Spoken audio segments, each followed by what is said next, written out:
I grew up in the South. Like, a certain part of the South where it is white-topia. I am one of the only brown kids in that area. And so, my nerdy interests were generally kind of odd. They were taboo. Of a foreign origin, right? Vocaloid. Shit, even like anime, manga. Nobody fucked with that. The only place that really accepted me was Musical.ly. And back then, that was when the cosplayers overran the vast majority. At least from my perspective. Because when it became TikTok, it was kind of embarrassing to say that you were on TikTok still. Especially in middle school. And it wasn't until quarantine hit was when we had an epidemic within epidemic of sorts.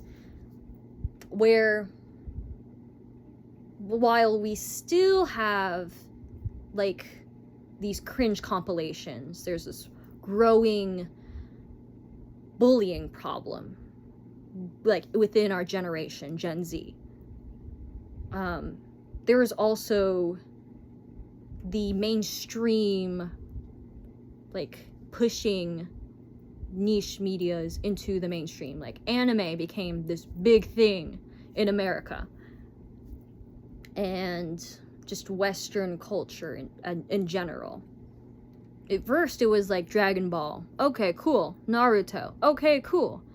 Now everybody who is everybody fucks with it. You have Kakegiri. Oh my god, that was a hot minute. Danganronpa is a video game franchise of sorts. That's completely separate, but it is of Japanese origin, and everyone starts fucking with it.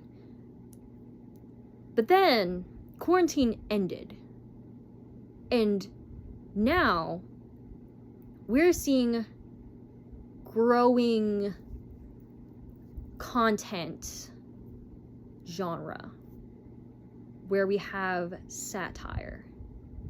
And at first, it was like, okay, we get people that were these nerds, these geeks during quarantine era, kind of looking back at how they used to act in 2020 and, you know, just coping with it. Like, yeah, it used to be kind of embarrassing, but like, we can make fun of it now because a lot of people went through a lot of shit back then, and it's funny to look back at these terrible times and realize that our experiences while they were bizarre were kind of universal, depending on like who and what you kind of associated yourself with. Then the normies came. The posers came. And we're seeing this cringe compilation arise. This genre of people who look at neurodivergent kids and make fun of them because they show signs of whatever disability they have. Or they show signs of whatever mental illness they have.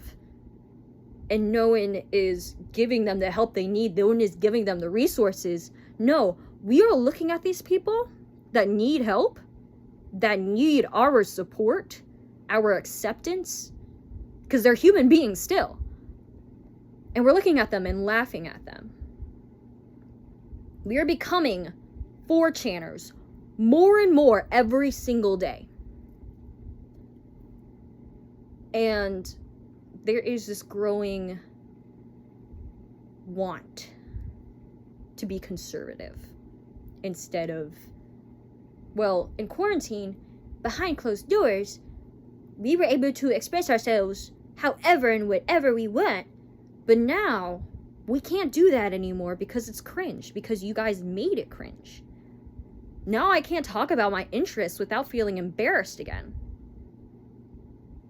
And it's like I'm back in the South. It's like I'm back being that little brown girl who was too scared to talk to other kids because no one understood my interests.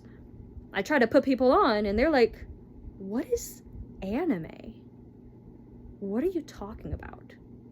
Well, if you go on Netflix, there's this thing called Glitter Force, and it's part of this whole like franchise called Pretty Cure, and they're like, girl.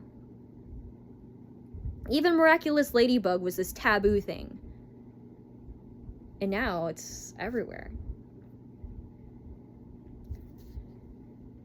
So why are we so particular about how nerdy our girlfriends are? Why are we so particular about who is a real nerd?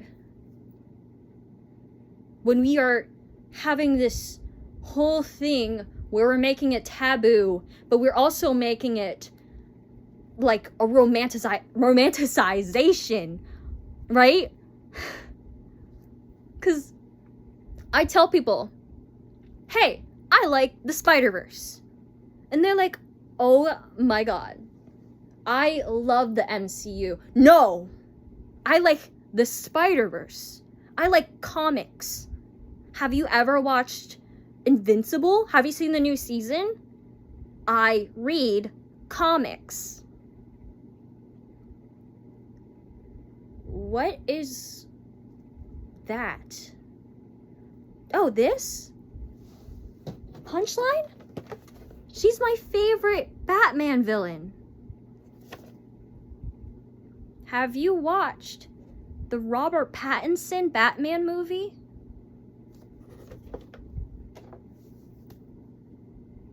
Are you excited for James Gunn's DCU?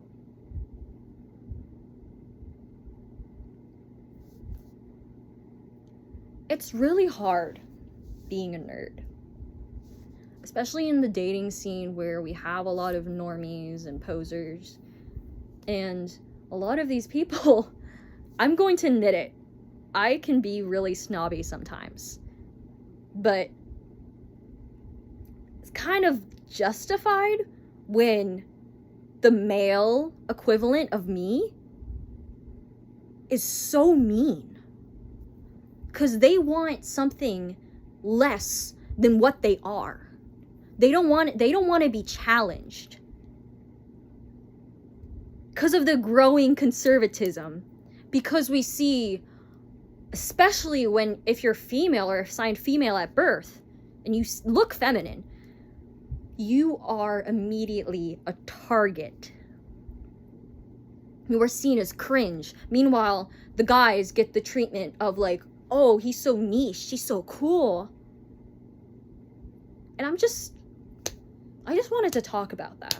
Like, can we talk about how I was seeing someone and he liked a lot of the surface level, like, he was like kind of surface level nerd. It was cute. Like, he was still a nerd. I give him that. Like, he loved watching anime. At some point, I gave him my Crunchyroll login, and we just shared a login. We read some manga together. We talked a little bit about, like, the Spider-Man movies, and that was okay. But then, when we stopped talking to each other, he had the nerve to say that he liked the medias that I was obsessed with, the ones that he said that he didn't really like. And now he's going around saying that he's a huge fan of these things. And here I am, just baffled that he's using my personality, my interests, to get more girls. To ruin their lives. And this is not just a me thing. This happens to even the guys. I've met a couple of guys in the comic community seeing their exes say that they love this, and that. Especially the white girls. Why? Why do you do that? Why are we colonizing people's interests?